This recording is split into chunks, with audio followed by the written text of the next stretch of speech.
Hello and welcome my dear friends. कैसे हैं आप सब लोग? आई होप आप अच्छे होंगे और अपने घरों में ही होंगे, क्योंकि अब भी चल रहा है लॉकडाउन। पर लॉकडाउन के साथ साथ चल रहे हैं बहुत इंपॉर्टेंट काम। जब मैं सोशल मीडिया चेक कर रही हूँ, व्हाट्सएप देख रही हूँ, फेसबुक देख रही हूँ, तो मैं देख रही हूँ कि बार बार कुछ ना कुछ ऐसा लिख कर आ रहा है जिसमें कहा जा रहा है local to vocal, local vocal promote करना और बहुत सारी ऐसी बातें। तो मोदी जी ने कुछ कहा है, निर्मला सीतारमण जी ने कुछ कहा है, जो भी कुछ कहा है ये बहुत इंपॉर्टेंट है हमारे एग्जामिनेशन पॉइंट ऑफ व्यू से। तो आज इसको कवर करेंगे। तो for that stay connected with me. तो लेट्स गेट स्टार्टेड। तो ये है आत्मनिर्भर प्रेजेंटेशन बाय प्रकृति कपूर। और आत्मनिर्भर प्रेजेंटेशन हम इसको क्यों कह रहे हैं, तो हम अभी इसको यहाँ पर जान लेंगे और समझ भी लेंगे। प्राइम मिनिस्टर हमारे रिस्पेक्टेड मोदी जी का कुछ विजन है। उन्होंने कुछ बातें कही हैं जिन बातों को समझना यहाँ पर बहुत ज़रूरी है। और मोदी जी का कहना ये है कि हम बनाएंगे एक आत्मनिर्भर भारत। इसी के लिए चलाया गया है एक अभियान जिसे आत्मनिर्भर भारत अभियान या सेल्फ रिलायंट इंडिया मूवमेंट के नाम से जाना जाएगा।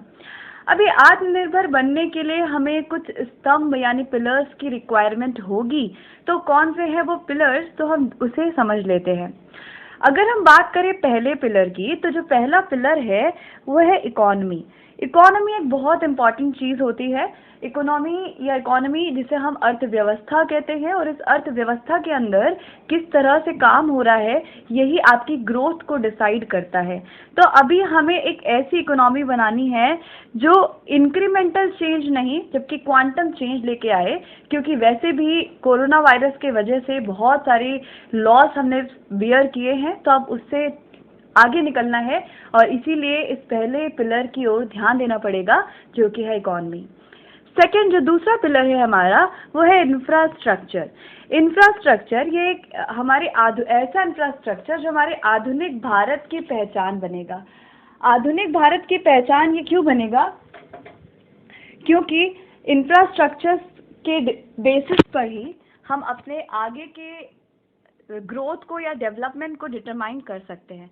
बात करें अगर तीसरे पिलर के बारे में, तो तीसरा पिलर है हमारा अपना सिस्टम। एक ऐसा सिस्टम जो बीती शताब्दी की रीति नीति नहीं जबकि 21वीं शताब्दी के सपनों को साकार करने वाली टेक्नोलॉजी और व्यवस्थाओं पर आधारित होगा। जिस तरह हम अब तक चलते आए हैं उसको फॉलो करना हमारा पर्पस नहीं होगा। यहाँ पर हमारा पर्पस होगा कि एक नई तरीके से काम करें जिससे कि हम एक self reliant, self dependent economy की तरह सामने आएंगे। चौथे पिलर की बात करिए तो चौथा पिलर है हमारा डेमोग्राफी मतलब होता है आबादी। आबादी या हम कह सकते हैं पॉपुलेशन। आपको पता है इंडिया में बहुत ज़्यादा है, और ये इस पूरे दुनिया में देखा जाए तो हमारे जो पॉपुलेशन है एक तरीके से वो हमारी असेट भी है और हमारी ताकत भी है और हमारे लिए ऊर्जा का स्रोत भी है। तो हम अपने ही लोग एक साथ रहकर किस तरीके से अपनी इकोनॉमी को आगे बढ़ा सकते हैं, ये काम हमें यहाँ पर करना पड़ेगा चौथे पिलर के अंदर जो आबादी के बारे में बात करता है। अगला पांचवा पिलर है मांग। मांग, आपको पता है किसी भी अर्थव्यवस्था में मांग कितना इम्पोर्टेंट रोल प्ले करती है। मांग और आपूर्ति यानी कि डिमांड और सप्लाई की साइकिल पर ही पूरा इकोनॉमी डिपेंड करता है। तो हमारी अर्थव्यवस्था में डिमांड और सप्लाई की चेन को बहुत ज़्यादा ताकतवर बनाना है और इसका इस्तेमाल पूरी क्षमताओं के साथ करना है। तो ये है हमारे 5 पिलर्स जो हमारे मोदी जी का विजन है। Special economic and comprehensive package of 20 lakh crore. तो कितने का पैकेज दिया गया है ये? तो ये एक बहुत बड़ा पैकेज है 20 लाख करोड़ का। हम इसे बड़ा क्यों कह रहे हैं? हम इसे बड़ा इसलिए कह रहे हैं क्योंकि ये भारत की जीडीपी का 10% है। अभी आप मुझसे पूछेंगे कि मैम ये जीडीपी क्या होता है, तो मैं आपको बताऊंगी कि जीडीपी का मतलब होता है ग्रॉस डोमेस्टिक प्रोडक्ट, जिसे हिंदी में सकल घरेलू उत्पाद कहा जाता है। या और आसान शब्दों में बताऊं तो आपको कहा जा सकता है एक तरीके से कि ये राष्ट्रीय आय को शो करता है, that is our national income. तो नेशनल इनकम का ही एक पार्ट है जीडीपी। तो हमारे देश में जो भी राष्ट्रीय आय होती है उसका 10% सरकार ने अपने आप को, अपने देश को और हम सब को आत्मनिर्भर बनाने में लगाने का एक बहुत ही अच्छा निर्णय लिया है। Package to cater to various sections including cottage industry, MSME, laborers, middle class and industries among others.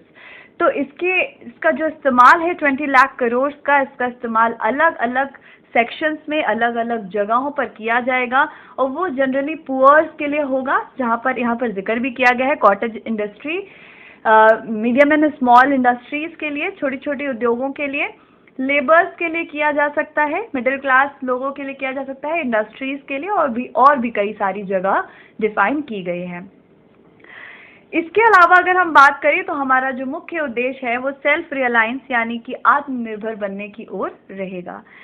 अभी देखो मोदी जी ने ये भी कहा है कि it is a time to become vocal for our local product. तो इसके ऊपर बहुत सारे जोक्स भी बन रहे हैं, लेकिन जोक्स अपार्ट हमें ध्यान रखना है कि वोकल मतलब होता है बोलना, और बोलना मतलब प्रचार करना, और प्रचार करना है किसका? लोकल चीज़ों का। क्योंकि अभी तक हम फॉरेन की चीज़ों पर डिपेंड करते रहे, रिलाय करते रहे, लेकिन अब एक ऐसा समय है कि अगर हम अपने ही चीज़ों की डिमांड करेंगे तो हमारे अपने ही लोगों को फ़ायदा होगा, और अगर हमारे अपने ही लोगों को फ़ायदा होगा तो हमारे अपने देश, और अपने देश यानी कि हमें खुद को फ़ायदा होगा। तो ये जो है एक बहुत अच्छा विजन है हमारे प्रधानमंत्री जी का। इसके अंतर्गत उन्होंने इस पैसे का डिवीज़न अलग अलग क्षेत्रों में अलग अलग तरह से किया है। तो उसका एक स्मॉल ओवरव्यू हम लेंगे जो कि बहुत इजी वे में होगा और आपके लिए समझना इसको बहुत आसान हो जाएगा। तो let's move on to the next part. Pradhan Mantri Garib Kalyan package. अभी ये जो पैकेज है, इस पैकेज के बारे में हम बात कर लेंगे, क्या कितना पैसा किसके लिए दिया जा रहा है। तो यहाँ पर अमाउंट डिफाइन किया गया है 1.70 लाख करोड़। तो ये जो 1.70 लाख करोड़ रुपीस है, ये प्रधानमंत्री गरीब कल्याण योजना के तहत रखा गया है। आप ध्यान रखिएगा, प्रधानमंत्री गरीब कल्याण योजना के तहत 1.70 लाख करोड़ रुपीस का ये जो है अमाउंट रखा गया है। अच्छा, इसी अमाउंट से हम क्या करेंगे? इस कल्याण, किसका कल्याण होगा इससे? तो इससे कल्याण होगा उन लोगों का जो लड़ रहे हैं, जो फाइट कर रहे हैं बैटल अगेंस्ट कोरोना वायरस। तो ये जो कोरोना वायरस है, इसके खिलाफ जंग जो भी लोग लड़ रहे हैं, उनके फायदे के लिए इस पैकेज को रखा गया है। क्या किया गया है इसके अंदर? इंश्योरेंस कवर, लोगों का बीमा कराया जाएगा।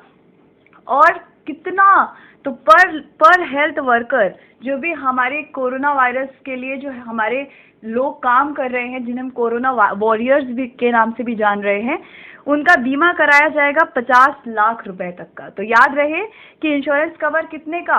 50 लाख रुपीस। तो ये सब इम्पोर्टेंट क्वेश्चंस हमारे एग्जाम में बनेंगे आगे चलकर, तो इसीलिए इसको यहीं से कवर करना बहुत इम्पोर्टेंट है। तो बात करें अगर हम आगे, तो हम कहेंगे 80 crore people giving benefit of 5 kg wheat और rice per person to the next 3 month.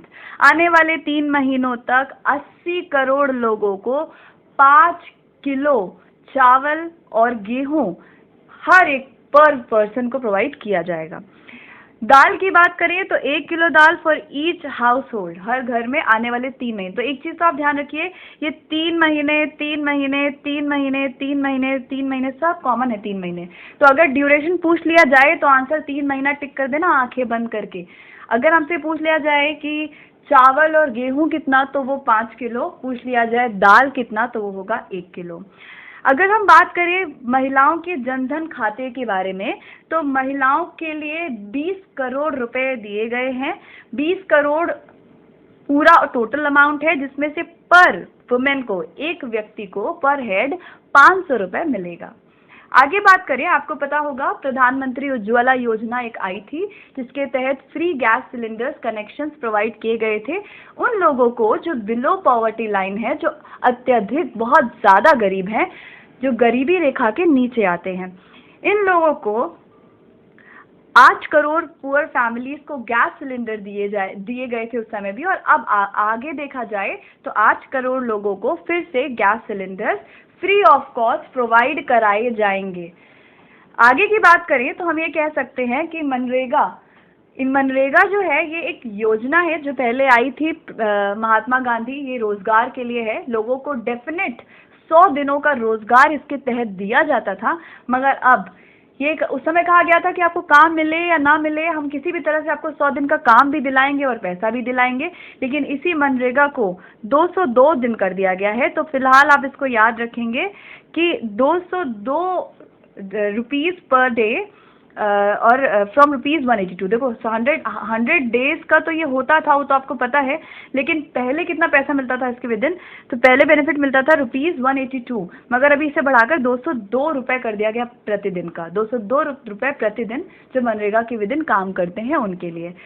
इससे जो है बेनिफिट होने वाला है कितने परिवारों को, 13.62 करोड़ फैमिलीज को फ़ायदा होने वाला है।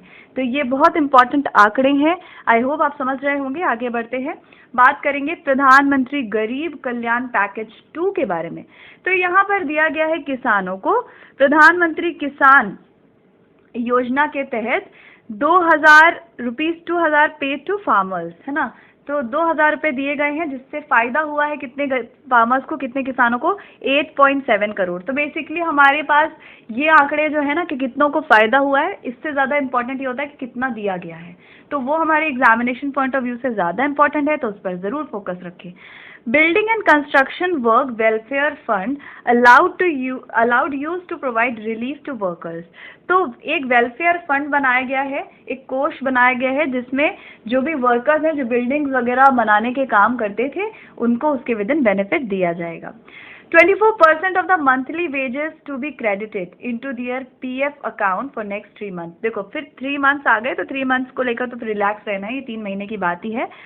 तो क्या कहा गया है, कहा गया है कि अगर कोई व्यक्ति ऐसा है, कोई ऐसा व्यक्ति है जो काम करता है और उसके बदले में उसे वेजेस मिलते हैं, अगर वो 15,000 से कम वेजेस पाता है पर मंथ, है ना, तो उसको जो है 24% उसके मंथली वेज का क्रेडिट किया जाएगा। ठीक है, उसके मंथली वेज उसको जितना भी मिलता है उसका 24% उसके PF अकाउंट में 3 महीने तक दिया जाएगा। ठीक है, आगे बढ़ते हैं। 5 crore workers registered under employ provident fund get non refundable advance of 75% of the amount of 3 months of the wages which ever is low from their account. मतलब कि जो भी लोग एम्प्लॉय प्रोविडेंट फंड के तहत रजिस्टर्ड हैं, ऐसे एम्प्लॉयज जो एम्प्लॉय प्रोविडेंट फंड के तहत रजिस्टर्ड हैं, अगर उनकी बात करिए तो हम ये कह सकते हैं उनको पैसा दिया जा रहा है जिसको उनसे वापस नहीं लिया जाएगा। मतलब उनको एक ऐसा एडवांस दिया जा रहा है जो नॉन रिफंडेबल है, they don't have to refund it, तो उन्हें वापस करने की ज़रूरत नहीं है। और ये पैसा उनको कितना दिया जाएगा, उनकी 3 महीने की सैलरी का 75%, उनकी 3 महीने की सैलरी का 75 यानी 75%, या फिर उनके 3 महीने की सैलरी, दोनों में से जो भी कम होगा। 3 महीने की सैलरी देख लो, अगर 3 महीने की सैलरी कम है तो उतना पैसा उनको दे दिया जाएगा, और अगर 3 महीने की सैलरी से 75% निकालो वो कम है तो उसको जो भी कम होगा वो दे दिया जाएगा। Limit of collateral free lending to be increased from ₹10 to ₹20 lakh for women self help groups. तो सेल्फ हेल्प ग्रुप SHGs बहुत इंपॉर्टेंट रोल प्ले करते थे। महिलाएं इसमें ग्रुप बना लेती थी और एक दूसरे को आर्थिक सहायता दिया करती थी उस ग्रुप में। तो यहाँ पर लोन दिए जाएंगे, जिस लोन के बदले में पहले कोलेट्रल यानी कि कोई संपत्ति रखवा ली जाती थी, लेकिन अब बिना किसी सिक्योरिटी के, बिना किसी संपत्ति के उन्हें लोन दे दिया जाएगा। तो ये सब काम जो है इसके विद इन किए गए हैं। तो ये कुछ इंपॉर्टेंट काम थे, आई होप आपको समझ में आया हो, क्योंकि बहुत ईजी और बहुत अच्छे वे में समझाया है। और अगर आपको अभी भी कोई दिक्कत है तो इस वीडियो को 2 से 3 बार देखिए, आपका पूरा कॉन्सेप्ट क्लियर हो जाएगा और आने वाले एग्जाम्स के लिए बहुत बेनिफिशियल साबित होगा। तो thank you so much. If you like this video, इसे शेयर करिए और सब्सक्राइब करना बिल्कुल मत भूलिए। Thank you, see you again.